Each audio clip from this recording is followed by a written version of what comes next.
All right, Frisbee family, we are going to jump into it. You are tuned into a morning round with Greggy Biscuits. I'm Greggy Biscuits. I'm very happy and excited to see my friend and professional disc golfer, Luke Humphries. But you're not at the disc golf course, Luke. Where are you? At the ball golf course currently. Great to see you as well, Greg. Been too long. He's a golfer of all stripes. That's Yes, right. indeed. That's right. Yep. Ordered up a club sandwich after the round here. Just gonna sit here and enjoy it. Rock Hill, CC, not far from Winthrop University, where we played USTGC not too long ago. Okay, so still living that East Coast style. Who was on the card today out there? I played with Brad Hammock, Paul Uleberry, and my buddy Andrew Vanderberry, who's also a local. So best caddy in the world, one of the best disc golfers in the world, and Yuli is one of the best ball golf disc golfers as well. He's a fantastic golfer, really good short game, hits nice draws. For all those golfers out there, he just like pures these right to left moving shots that are very difficult. But I took him today, so. I know a few times when we were sitting around the campfire, we discussed a hybrid tournament, disc golf, ball golf, to determine truly the best golfer. I figure you're the best person to make the final call on this. Who's the top 8? Who's the top 4? What are we talking about? Is KJ in there? Brody's definitely in there. I think Drew Gibson's in there now. Austin Hannum's pretty good. Kev is definitely in the mix. Emerson Keith has some game. Simon Lizotte has some game. I'm trying to think who else. I think we're already up to that sounded like a pretty good. Get you and Uli in there. Yeah. I know Adam Hammies plays a little golf. Tim swings it, right? Dude, Barham. I forgot about Barham. So much game. Tim is fantastic at golf. Sounds like it's 16. Elimination. Yeah. Maybe 2 rounds of ball golf, 2 rounds of disc golf. I love it. I think fans would love it as well. We could get great production out of it too. Get the boys down. We know a few people. That's true. All right. Well, let's get to some talking points here. How is Hogan? How is Hogan? I'm glad we're getting to the good stuff right away. He is doing well. He's 10 now, so he's not a spring chicken anymore, but he's feeling good. He still gets full rounds in. Played another game of skins yesterday, number 79. We've gone 79 episodes of OTB Tour Series skins now, which is just ridiculous to think about. It's so awesome.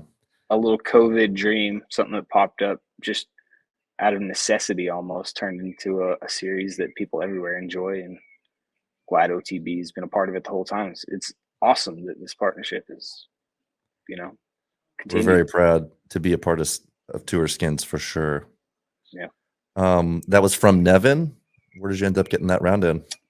Yeah, we got it in at Nevin. And it's going to be like a little dark on the last couple holes, which will make it kind of fun as well. But, a little spooky. Man, yeah. When does this podcast come out? Will it come out before Skins Tuesday?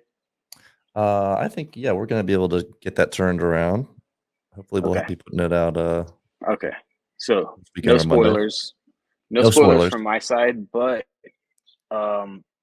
record's broken. That's all I'll say. Record's broken. Okay. Someone taking those skins. Yeah, maybe it's the skins. Maybe it's something else, Well, yeah. It's a technical course. Lots of trees, as we've been observing on coverage so far. And we had some really technical golfers. We had Paul Uleberry, Matty O, Michael Johansson, and Kevin Jones. Wow. That's a fun little group. And of course you get MJ showing the local knowledge. Yeah, pretty fun. Let's rewind just a little bit back to USGGC. Yeah. How'd you feel about the course? Kind of like wrapping up the season. Where are we at? Yeah, the course changed a bit this year. I think anything that's harder is better. Most of the time in my mind, there was a couple changes that made it almost impossible. Like hole 3, I think we saw 5 or 6 birdies on it the entire week 4 rounds on it. Really tough hole. Yeah, super tough hole, but it's the big dance, so I think we should have holes like that, and so I like the way that it's set up. I'd say maybe 3 strokes, at least 3 strokes harder this year, so Mhm. didn't feel like my performance. I never got like a real good round. Played 4 rounds under par, Mhm. which, I'm proud of. I got under par on 18 2 days in a row. Um, but yeah, I never really played the good one. So ending up in the mid 30s was decent. Grabbing some cash at a major is big. I think I've in this off season I've got some rehab to do. I got to figure out the physical side of things a little bit. Mhm. I've just had some nagging small injuries that don't affect disc golf that much, but affect consistency on a minor scale enough to the Mhm. point where I'm not, as accurate throughout the entire event. So figuring that out, but enjoying some time, seeing some friends. I mean, we got big skins this weekend. So it's not completely over, although I'm not playing. Like I'm as excited about this as anything. This is amazing. These purses that we've seen now, and then we'll get into big money skins here in a little bit. But talk about the format here for Disc Golf Pro Tour Championship Yeah, and the sort of playoff we've been going through to get to this point. And now we're seeing some really exciting golf, seeing some players maybe that you don't see on coverage all the time here in these early days. yeah, But yeah, it's a give us great your format. thoughts on the Yeah, playoff. it's pressure packed. I mean, as far as the players go, like it's a crazy format. You got to come in there Mhm. and you got to shoot hot every single time you strap it up at Nevin this week. But for the fans, you can't ask for anything more. We got big cash, more cash than we played for last year. 35 grand going to the winner. So, incentivized as much as possible, but the pressure to move on is just like it's palpable. You can see Mhm. guys stressing over 20 footers and those up shots. And I just think it translates to really good spectator golf for people sitting at home, watching the best players in the world take nasty tree kicks and make great up shots. And, Bradley Williams showed what's possible yesterday. I think he birdied 7 of the first 8 holes, which, Mhm. coming off of the first qualifying day where nobody got under par, that seemed like night and day, Mhm. a heroic, a Herculean effort on his part. But I think we're going to see more stuff like that. And the course and the format, it sets up great for spectators and consumers of the product. Yeah, as we know, every hole and every stroke is important through the course of a tournament, 3 days or 4 days, 5 days. But this is just ultimate pressure right from the jump. Yeah. Talk a little bit about Gannon's win there at USGGC and what it means for the competition, going into these events and really going into the future of disc golf. Yeah. There's not going to be many like Gannon. That's a generational talent that he has in a body that's got a frame perfect for the game he's playing as well. It's like Michael Phelps was perfect for swimming. Gannon Burr might be perfect in terms of his bodily structure to succeed in this sport. He's got the mental game and the way that he putted down the stretch, reminiscent of Paul Macbeth in his prime. I think you just don't see people stepping up like that very often. And this one is definitely not accidental. There's guys that show up at big tournaments that are on that lead card at World Championships, but that don't continue to play like that. And Gannon drew into a playoff on the first event of the year, and then on the second to last event of the year, he played his heart out, played as good as anybody that's ever played in my mind. And I don't think at this moment there's anybody who thinks the game is easier than Gannonburg, Mhm. which is a super dangerous place for that kid to be in for us. Um, Mhm. Incredible performance. I interviewed him in May at Blue Ribbon Pines, and we talked about what tournaments he'd like to win. And this footage will come out eventually. 6 months ago, he's talking about how the USDGC sets up for him, why it sets up for him, Mhm. and how badly he wants to take that tournament down. And just 6 months later, as a 17-year-old kid, you know, he's got some composure. Incredible. Yeah, it was amazing to see him that mental toughness together there in that final round. And like you said, big putt after big putt. And really, going back to Vegas, I think the majority of that crowd thought he was going to hit that last putt and keep pushing. Yeah, it And chained out hard right. as we look over the course of his season, Santa Cruz Masters Cup, way different course than Winthrop. Win there, and then multiple podiums, multiple top fives, and he's 17. Yeah. I don't know if he finished outside the top 10 this year. It may have happened a couple times max, but his ability to pull it back together, even when he's not playing his best golf, is another attribute that's going to serve him well in the future. Mm-hmm. Well, we do have a really big. I want to talk a little bit about this. What do you think about Barbasol?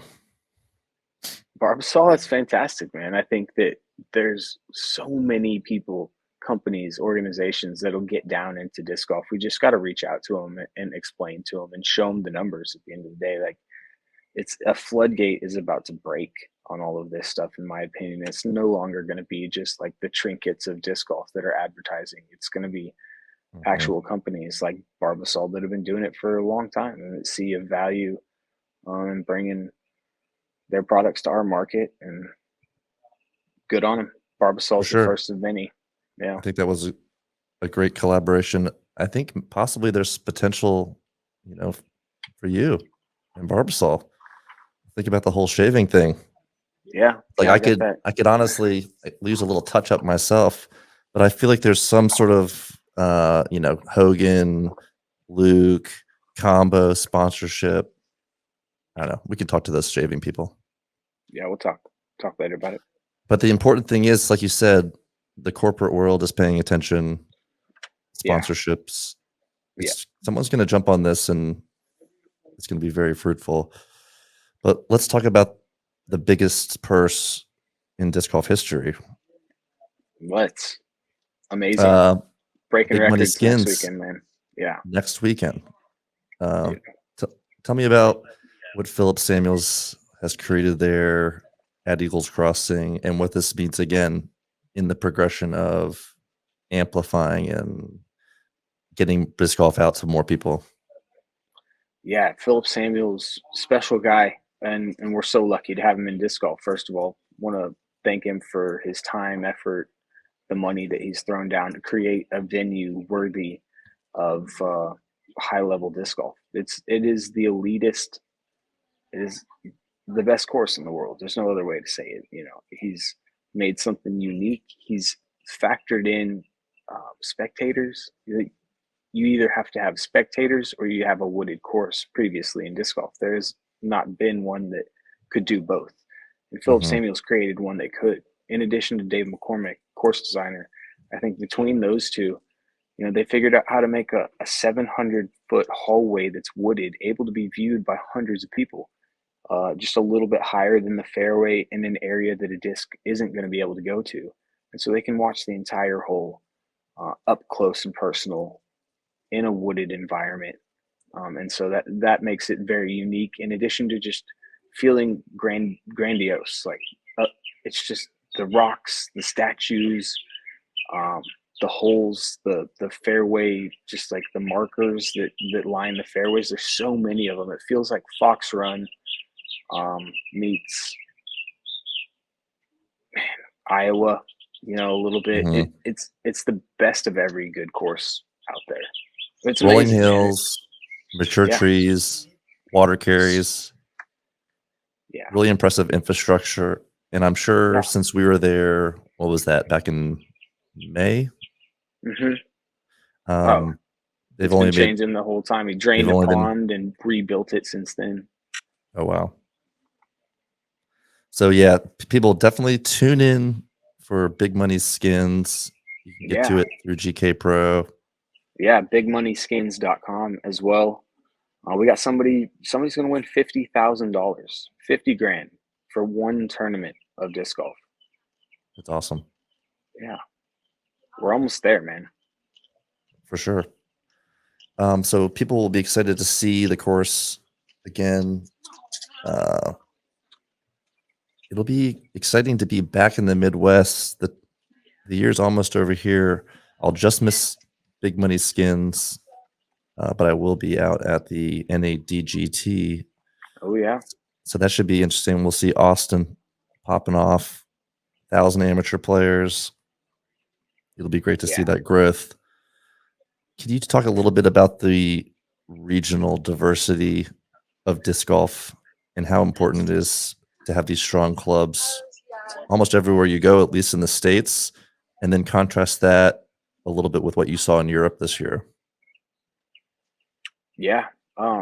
You know, clubs for me starts in Dallas, Texas, where, you know, it's a huge metroplex. So there's various clubs everywhere, the East Siders, West Siders, the North people, and everybody, you know, you almost feel like you belong to a little something, which creates this, you know, just instills a family type feel because you're out there with those guys grinding. You're seeing people take doubles, triples, breaking down, and you know, endears you to them in a way because you're doing the exact same thing. So the club feel was one of the first things I loved about disc golf. These guys were friends from the get go, and it's pretty cool to see how that's taking place. As far as Europe goes, that is a disc golf pandemic, from what I could tell. When I was in Finland, I mean, it didn't matter. There were clubs, but I think everybody was playing. The small kids to the adults. There was kids on the soccer field that were running up to Seppo and having him sign soccer balls and stuff when I was there. It's just like it's sweeping the population. It's cool to see. And I'm sure on the small scale it has something to do with those clubs like it does here in the United States, but it feels like it's in the middle of the population there. Like, yeah, it's different. In Finland especially. Norway a bit not yet, but man, we have to watch out for Finland. They're just pumping out amazing players. Nicholas Antila qualified for another round yesterday. Nearly won the USDGC. Since third round of Green Mountain Championships, he's probably averaging 1050 golf, and he won the European Championship this year. He's a freak, man. That is and he's 20, so right? good. 20 years old. Yeah, just a kid. Speaking of the kids, and again, talking about that youth outreach, you've been helping out with the UDisc crew, right? Yeah, the uPlay crew, Zoe and Dyke. Or uPlay, sorry, my bad. Yeah, no worries. But, oh, man, so fun to go and hang out with those kids. We were at a middle school the other day teaching third, fourth, and fifth graders how to play disc golf. Many of them had never played before. Just like so fun to watch the joy in their faces when they make a basket or grab some metal and they get a high five. And we're leaving baskets and discs with each of these schools that we go to. So almost assuredly we're creating disc golfers, which is great for the game, the future of the game, and great for the kids too. I think that, you know, disc golf, like golf, teaches you a lot about yourself. You have to have patience. You have to show humility, focus, determination, a bunch of things that translate from that sport into real life. So cool to see the kids pick it up, and I know that it'll help them if they stick with it.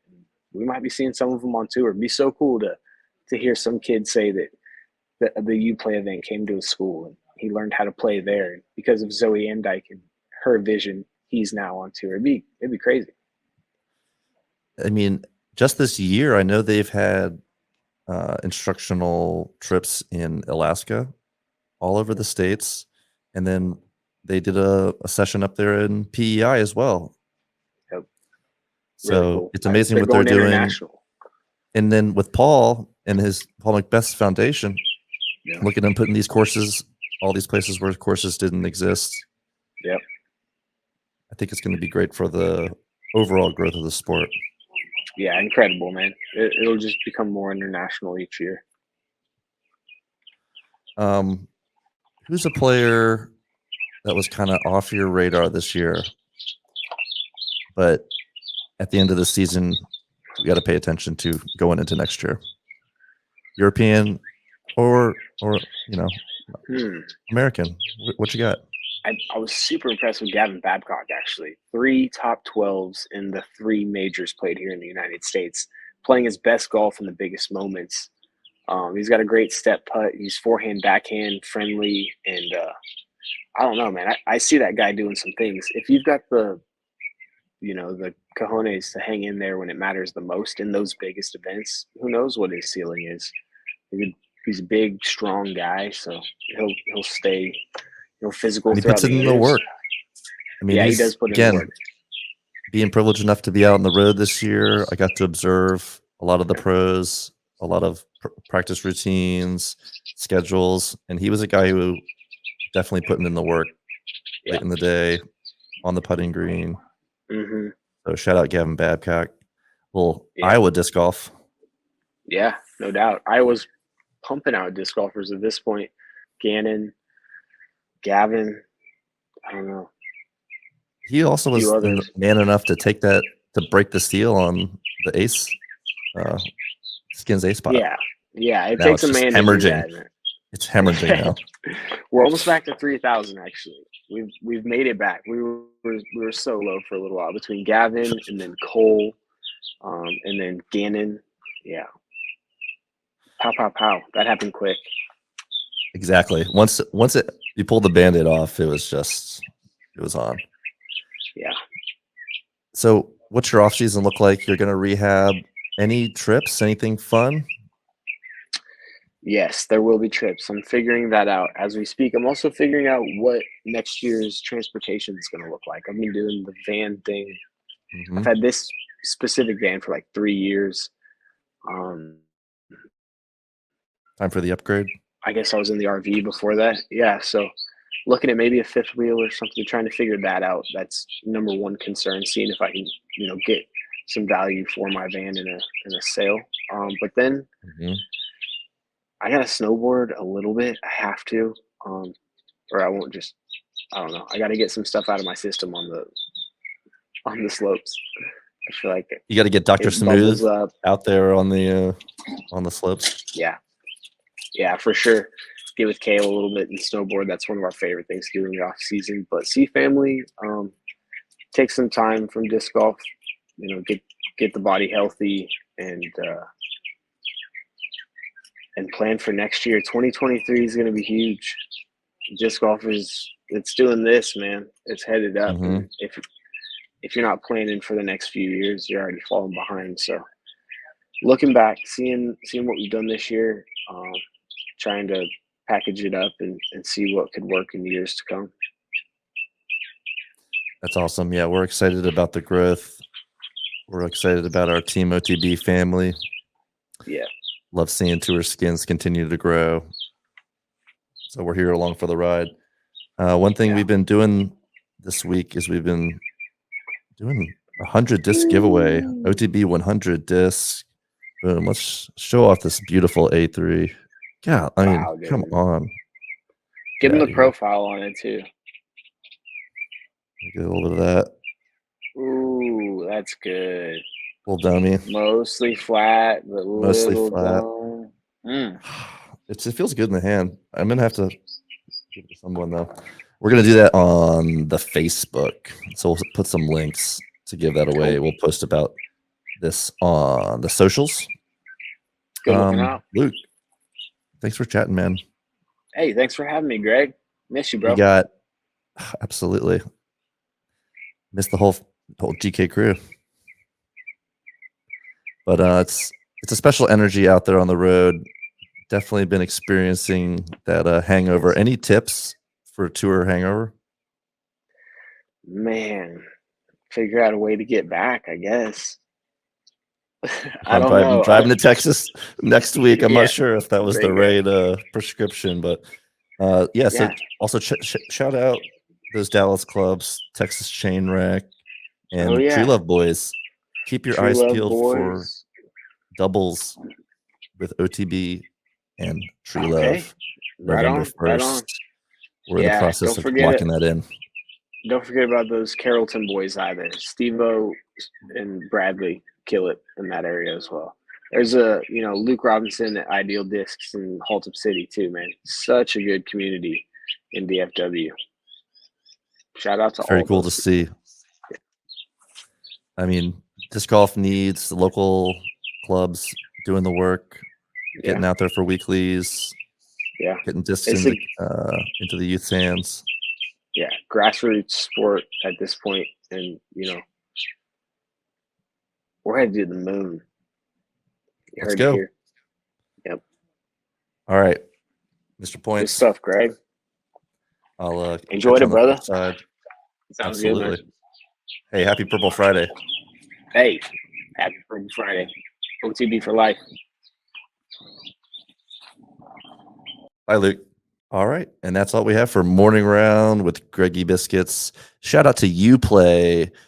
Zoe, I love you. Dustin, I love you. I wrote down the wrong thing because I'm a dumb person.